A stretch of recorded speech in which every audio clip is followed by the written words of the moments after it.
The conversation on Lagos television. On this segment, we talk about Lagos and everything that concerns it. This morning, we're looking at the Lagos State House of Assembly as catalyst for Lagos development, and we have Taiwo Olapade. He's a social affairs analyst. You're welcome. Thank you so much for having me. Now, every year, Lagos State passes one of the biggest budgets. This year alone, we have over 4 trillion nairas. But who actually decides how that money is spent and who holds government to account when it isn't? The spotlight this morning, like I said earlier, is on the Lagos State House of Assembly, and we're asking, is it truly a catalyst driving Lagos development?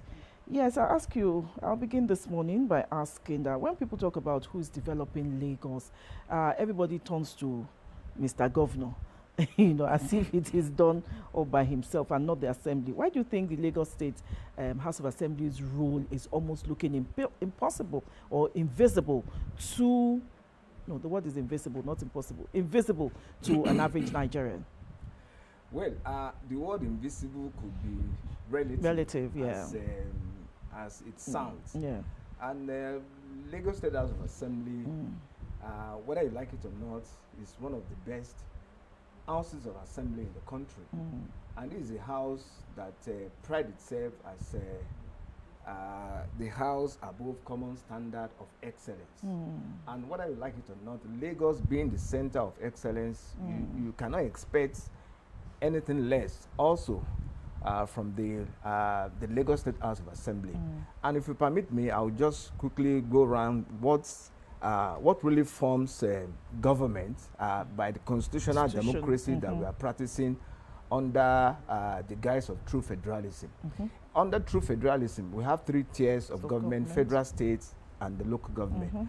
And we also have 3 arms of government: the executive, the legislature or the legislative arm of government, and also the judiciary. Sometimes they say the media is the 4th estate of the realm because we also monitors what goes around the other 3 arms, constitutionally recognized arms of government. So, but talking about House of Assembly or even National Assembly for federal, they play a very vital role. But sometimes people don't see it. Just like we are now on TV, there are people in the back end, behind the camera that people don't see. Behind the scene, but they can only see you, this beautiful face on here, and they can also see me talking. But there are people who also plays very vital role behind the scene and behind the production crew. So that's how it is also for the legislature or the legislative arm of government. There's nothing whatsoever that government can do, particularly the executive arm of government, without the inputs from the legislative arm of government, particularly what we started with, which is the budget. The budget, the saga that played out in Rivers State not too long ago, the Governor Fubara, just recently, not even up to about a month, presented the 2026 budget. It is a must, because it is also defined within the constitution that the governor must present the budget estimates, before the House of Assembly. And the House also has the power to and that's why the issue of budget party sometimes we want to come in. People will say, the governor presented say for instance 4 trillion naira before the Lagos State House of Assembly. I'm just citing for instance. But by the time the budget goes back in cycle, you will see that the budget will have been increased to maybe about 4.2 trillion, and there must be a reason why. So sometimes people, people conveniently and also ignorantly will say, oh, it is budget padded. It is not. It is based on the demands or the need for some other sectors, which sometimes may have been the estimate maybe from the executive could have been lower, but and that's why we also talk about these arms of government complementing each other, whether we like it or not. We also know that there is what we call the doctrines of separation of powers, so that all the arms of government will be autonomous. They will have this autonomy to also act without any undue or overbearing influence from any harm on the other side of the arm of government. But whether we like it or not, in our own instance, in our own environment, what we see that is also very common is the fact that the governor sometimes or most times, I'm not saying for Lagos, but I'm saying generally the governor or even the president feel this overbearing power over the arms, particularly the executive and even the other two arms of government, which is supposed not to be. Okay. Okay, beyond budget, and I'm glad you started talking about the legislature and then with the budget. Aside the budget, approval of budget, aside oversight functions, what else does the House of Assembly? What else do they do? Well, there are lots they do, because just like I cited the example of we are now on here. We can't just be on here without some people also working, in the back end. Exactly the role played by the House of Assembly. And the House of Assembly also, by the way it is defined, they also, the structure, they also have leadership led by the Speaker. We have the Deputy Speaker. We have the Majority Leader, the Minority Leader, the Chief Whip, the Clerk, and because whether we like it or not, the reason why we have this leadership structure is the fact that in the absence of the Speaker, the Deputy Speaker also, preside over the plenary of the House. And aside the fact that the governor, in this instance, we are talking about the Lagos State House of Assembly. Aside the governor presenting the budget to the House, which the House must also perform its oversight function, look at it critically, and before return to the governor, before the governor also now do a formal presentation, the signing ceremony and the like. The House also does a lot of oversight functions. Oversight in the sense that the ministries and government establishment, agencies, the MDAs, parastatals, they can't just work in isolation. And that's why we also made mention of the fact that there is this issue of separation of powers. But nonetheless, they also work in tandem. They work in complementing each other.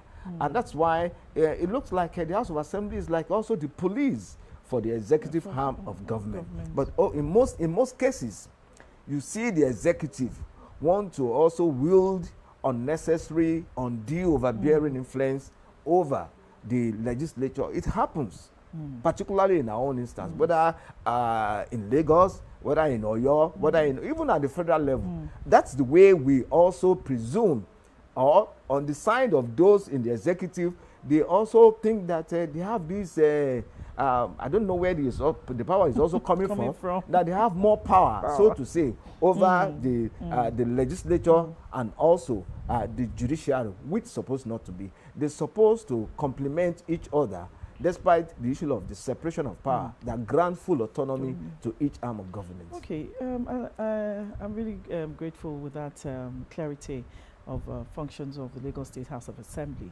Another matter or another function of the lawmakers that many Nigerians are frowning against is constituency projects. Okay. We have 40 constituencies in Lagos and of course 40 representatives. So is it bad for them to be involved in constituency projects or not? What's your take on that? Well, number one, let's say their role is to make their laws. Their role is to make laws. Their role is also to pass laws. To pass laws, and for the governor or the executive to put its assent to that law before you now become effective or functional. However, in terms of constituency projects, I will not categorically sit here and say it is wrong. Okay. But I will start by saying that the kind of democracy that we practice here in Nigeria is too expensive. We need to also reduce the cost of governance, whether in the executive, whether in the legislature, or whether even in the judiciary. Our democracy is too expensive. That is number one. Coming to the constituency project, we also have it even at the national level. And that's why sometimes you see sometimes you see the house in rowdy session, particularly when it comes to what is going on. My constituency is underfunded. What do I tell my constituency back home? What do I take back to them? If I want to have a town hall meeting, what do I tell them? And the reason is being that sometimes when the ministers are appointed, I will cite an example of the federal level. And if the minister and maybe the governor from that same state, or the National Assembly member, be it senator, be it House of Rep member, are not in a good working relationship, there is high possibility that the minister may just want to neglect that state that it comes from, despite being in the same political party. You know, we also have groups. We have a faction. Within and it's even more worse within political party than inter-party. The intra, the one the war within political party is much more than the war between APC and PDP, or APC and Labour, or APC and ADC or NDC. The war within same political party is much more higher, bigger than the one that they wage sometimes against opposition political party. So what brought about this idea of constituency projects is because sometimes they feel like the minister is not looking towards my side. And when I return back home, despite the fact that my people will still ask me, the primary function of the legislative arm of government, be it at the national or the state level, or even at the local government level, is to make law and nothing more. Make law and also perform oversight functions. Sometimes the governor will also send, or even the president will send list of maybe ambassadorial nominees or ministerial nominees or commissioner nominees to them for approval. So these are other functions that are also being performed by the legislative arm of government. But in terms of constituency project, just like I said, is not part of their responsibility. But it's part, it finds way into the budget because we also want to ensure that the dividends of democracy is delivered at the doorsteps of every other constituent in the country. Why I say that is because sometimes the people, their need may also differ from the need maybe coming from government. And if they don't have somebody to represent them, to actually know that this is what my constituency need, despite the fact that the government is also providing road, they also need medical care, they need health center. So that's where the legislative arm of government, their representative, either in the state or at the national level, can now say, okay, if the government has provided basic amenities like water or good road infrastructure, and we are still lacking in the area of primary health care center, I can influence the constituency projects to look into that direction, so that in the long run it will also complement what the executive have done. And but in the case where we find a legislature now taking up the role of the executive, we see Honorable Babajimi Benson from Ikorodu doing fantastically well, you know, when it comes to infrastructure development in Ikorodu. I think not now.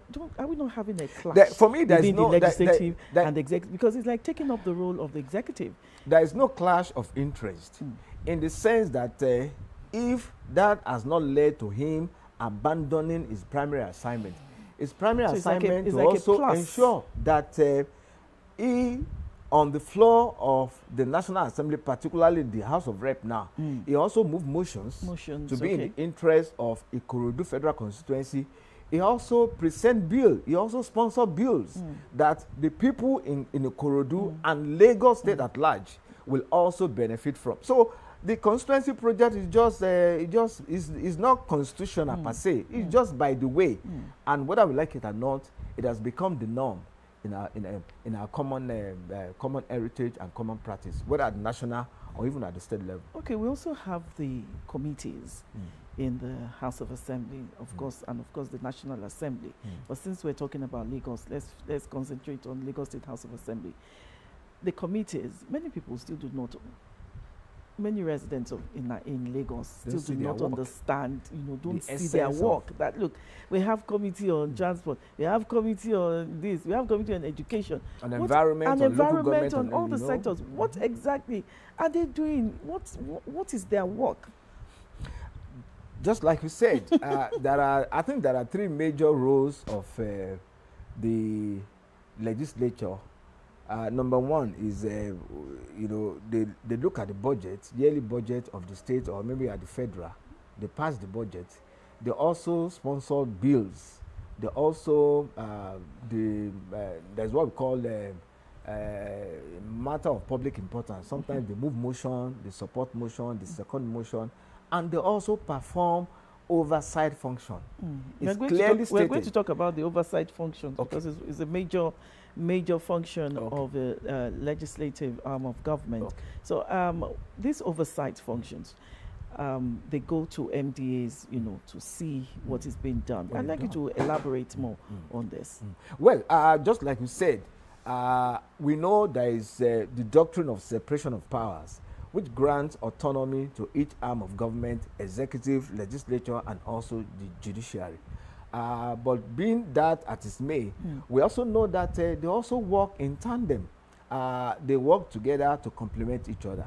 And whether we like it or not, I said something earlier that the House of Assembly of Lagos State is like the police for the executive in particular.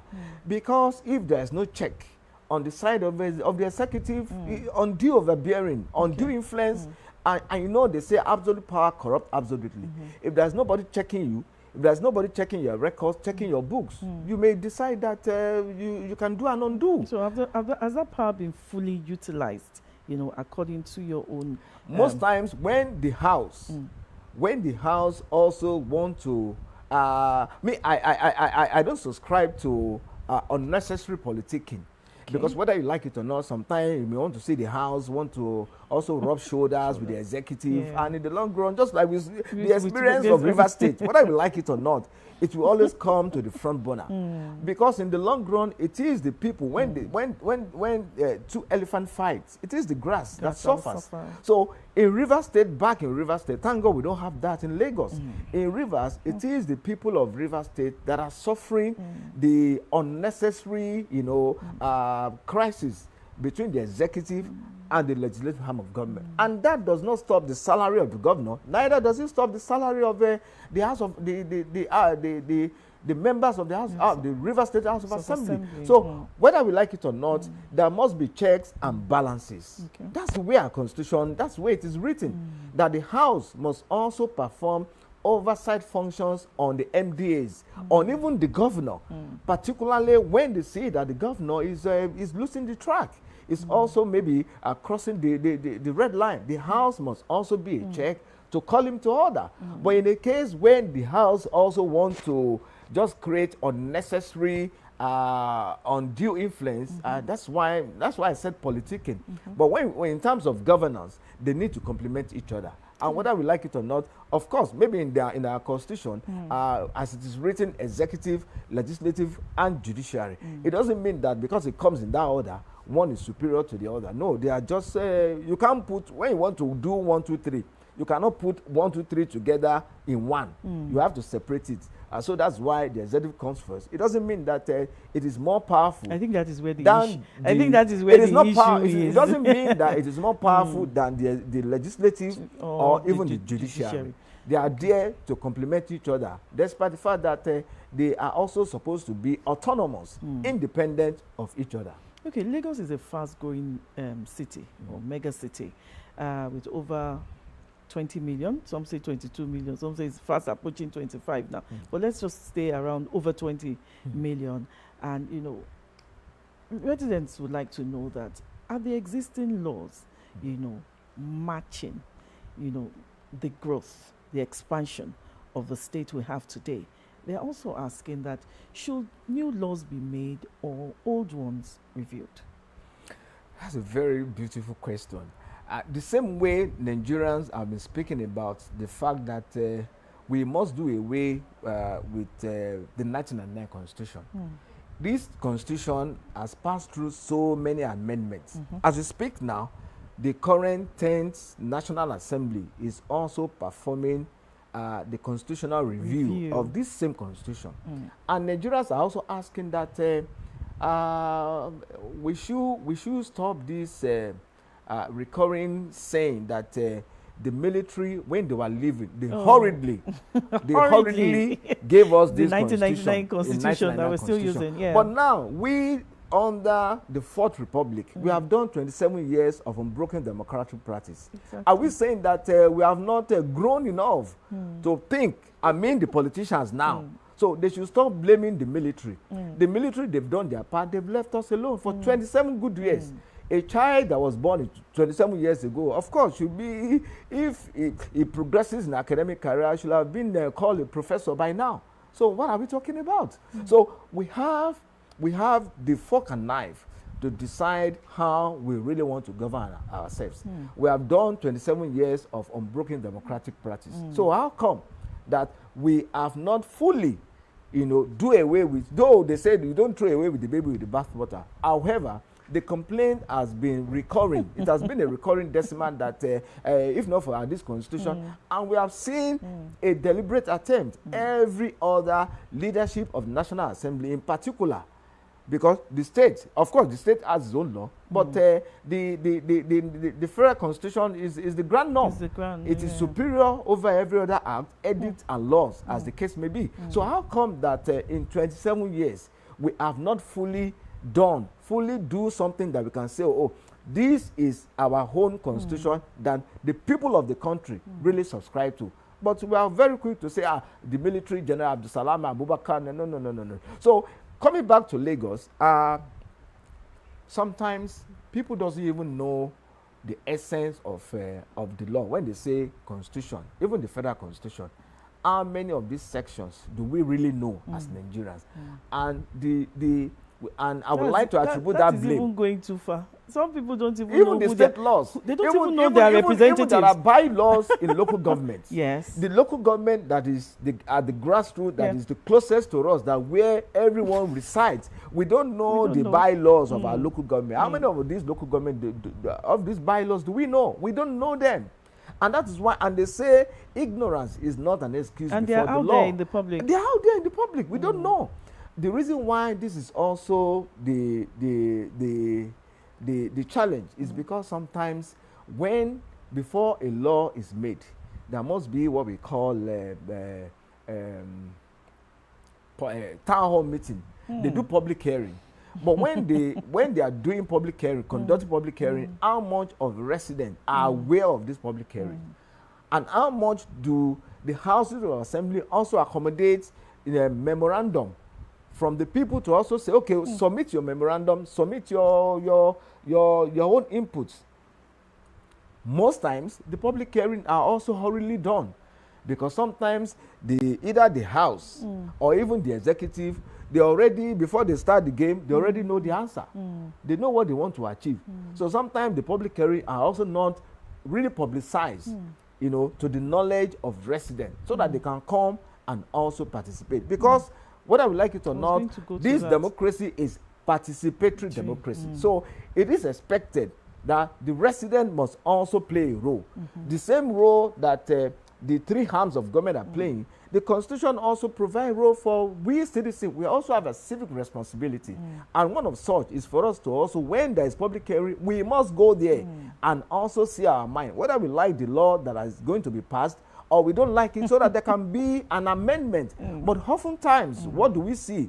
We see a public hearing that is also done in the dark, or they are not even done at all. And before you say Jack Robinson, the laws are signed into, the bills are signed into law.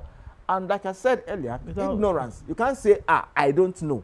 I don't know is not an excuse before the law. Everything is done there in the public. In the public. Even the House of Assembly is open to everybody. In fact, when the governor is signing the bill, it is very, very symbolic. Or when the Mr. President is also signing, it is very symbolic. You see every damn call, you see the speaker coming around, you see the deputy speaker, you see the House of Assembly members, you see the commissioners, like a very big party.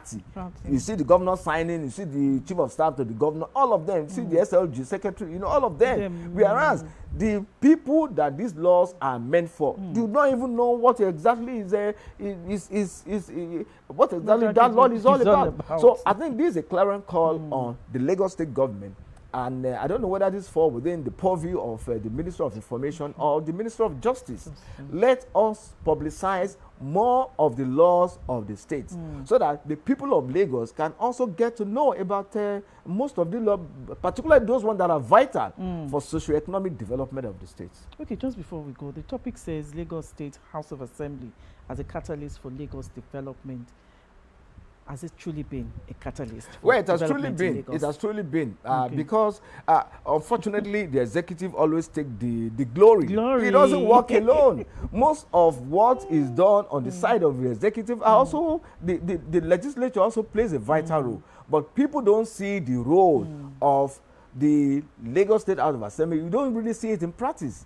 The only thing you see is the governor building bridges, building hospitals, building roads, commissioning medical care, commissioning public schools and the likes, and doing empowerment. All this can never be done without an approval from the Lagos State House of Assembly. And that's why I said they also, whether we like it or not, they complement each other in ensuring that they deliver the dividends of democracy to the residents of Lagos State. Thank you very much, Mr. Olapade, for your insights. We've been talking about the Lagos State House of Assembly as a catalyst for Lagos development. And this development is not only measured by the projects you see, but also by the institutions that make those projects possible. We'll go on a short break. When we come back, the conversation continues.